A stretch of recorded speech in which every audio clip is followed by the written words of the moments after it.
Hello everyone, this is Kenji Fuji from Chiba Institute of Technology speaking. This time I would like to make a presentation entitled Choice of the Number of Impulsive Inputs in the Incremental Critical PMI Analysis as a Substitute for Near-Fault Seismic Input to RC Moment Resisting Frames.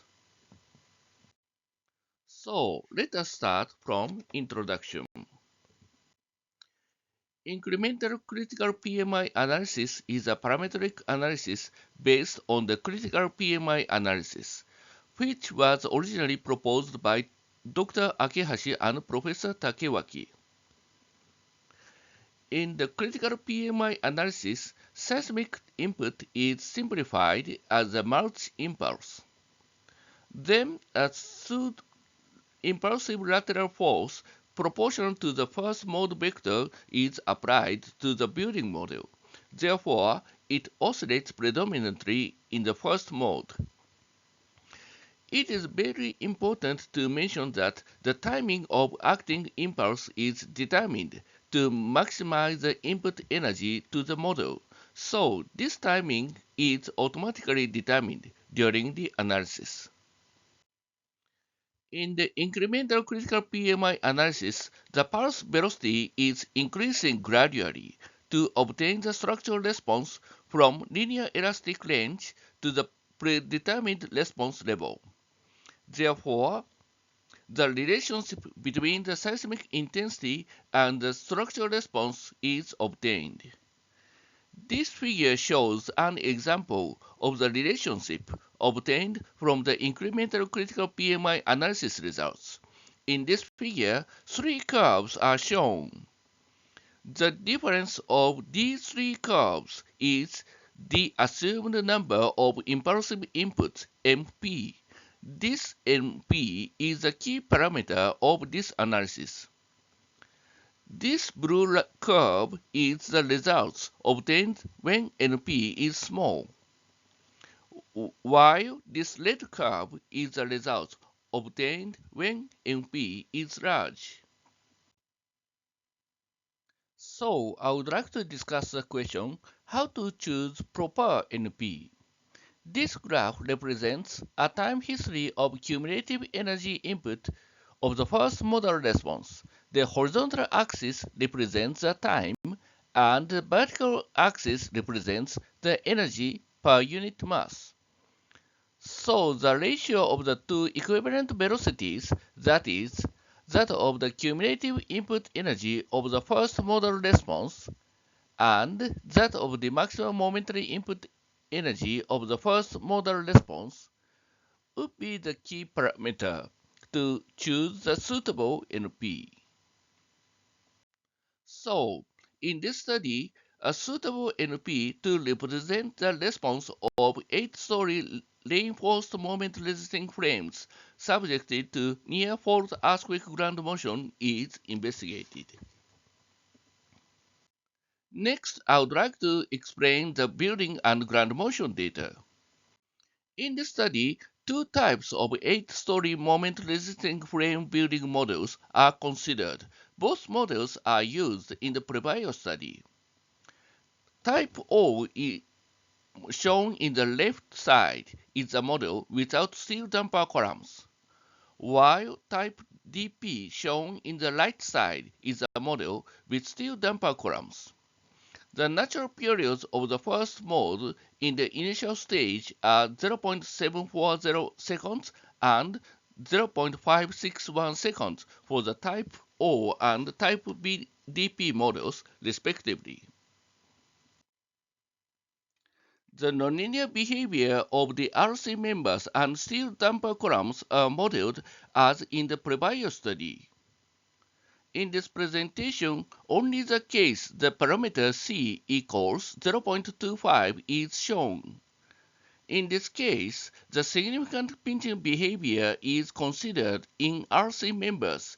The hysteretic dissipated energy per one cycle is 25% of that of no pinching behavior.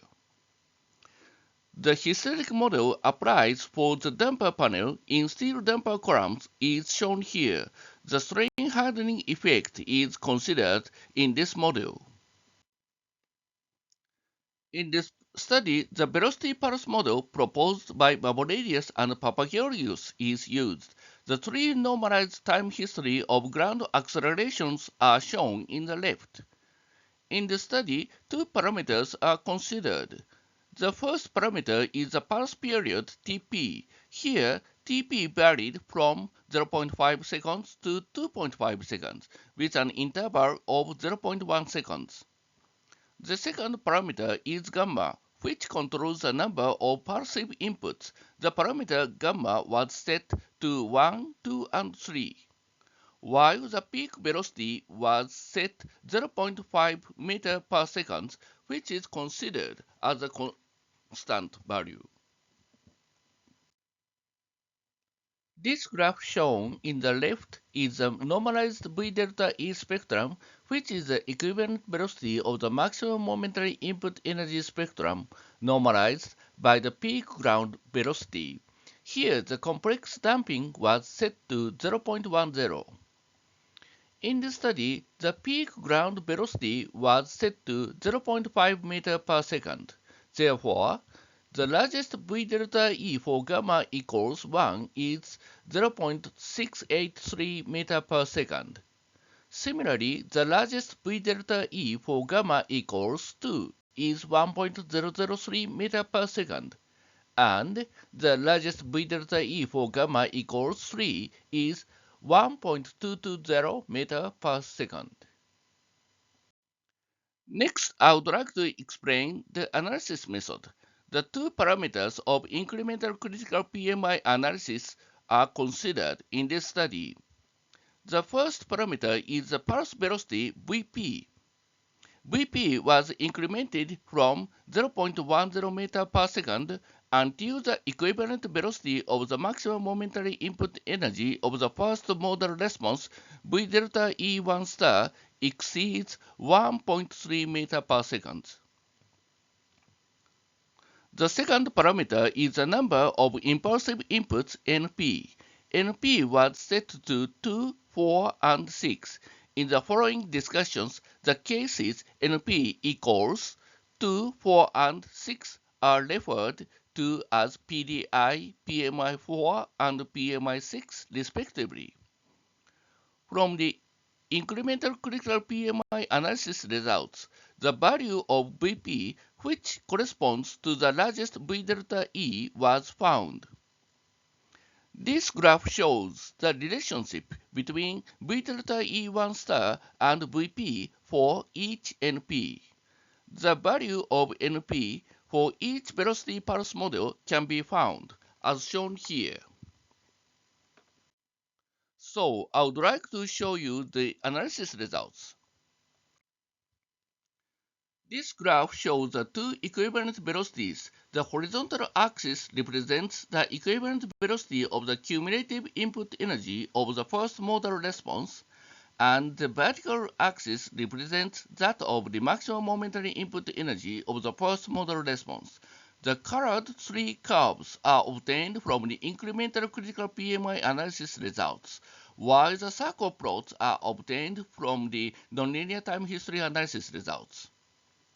In case of gamma equals 1, the plots are close to the blue curve obtained from PDI results, while in case of gamma equals 2, the plots are distributed between the blue curve and green curve, which is obtained from PMI4 results, and in case of gamma equals to 3, the plots are close to the green curve. Therefore, the incremental critical PMI analysis results, assuming NP equals 2 and 4, provides better approximation for gamma equals 1, 2, and 3. Next, I would like to show you the distribution of peak story drift. Here shows the results of type O model without damper columns.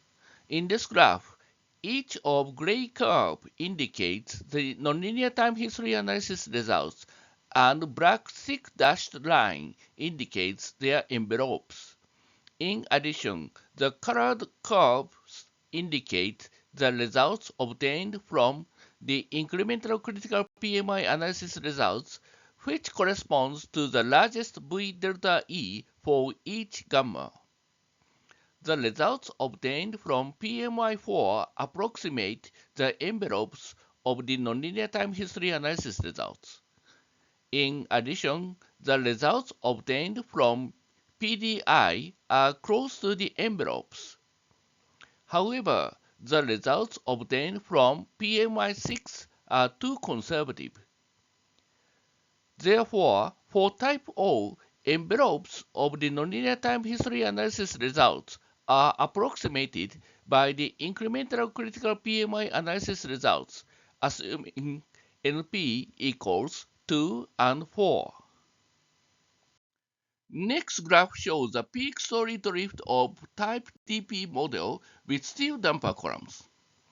As shown here, for type DP, envelopes of the nonlinear time history analysis results are approximated by all three incremental critical PMI analysis results. The differences between the three incremental critical PMI analysis results are very small. Next, I would like to show you the distribution of normalized cumulative strain energy of steel dampers. In the case of gamma equals 1, the result of PDI is close to the envelope, although it is slightly unconservative, while the result of PMI4 is conservative. The result of PMI6 is largely conservative. However, in cases of gamma equals 2 and 3, the results of PDI are unconservative, while the results of PMI4 are close to the envelopes. The results of PMI6 are conservative. Based on the observation, it can be concluded that for the conservative evaluation in case of gamma equals 1, 2, and 3, the recommended value of NP is 4. So, I would like to move conclusions. In this study, a suitable NP to represent the response of 8-story reinforced concrete moment-resisting frames subjected to near-fault earthquake ground motion is investigated. The main results and conclusions can be summarized as follows. The first conclusion is, for the velocity pulse model studied here, the recommended value of NP is 4. The second conclusion is, the severest peak drift and cumulative strain energy of the nonlinear time history analysis results, considering all pulse period, can be predicted satisfactorily from the incremental critical PMI analysis results, assuming NP is 4. For more details, please check this reference. This is the end of my presentation. Thank you very much.